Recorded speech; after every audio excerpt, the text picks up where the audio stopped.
We've talked about the data types for string and integer. Now let's add in float and the type function so that we can programmably understand what type we're working with.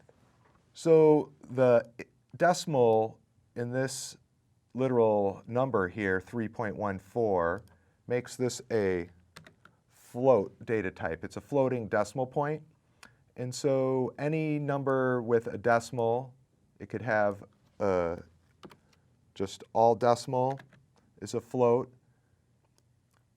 versus the counting numbers are going to be the integer types.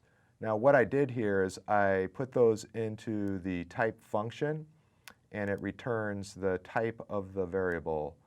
Right here it is just echoing it to the screen, and we could also just print that as well.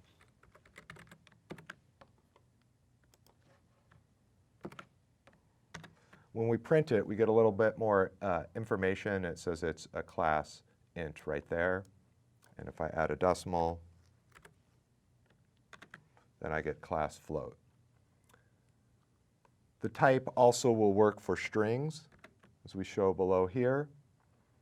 And it can also display in a variable. So if we assign student Colette, and here we should show it's a string, but we can change that to the number again, student number. In quotes, it's going to be a string. Without quotes, it's an integer. Even if it's the name, it's going to be a string again.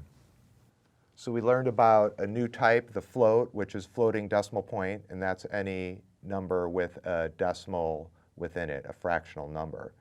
We also learned that the type function can help us return the type of a different variable or literal type.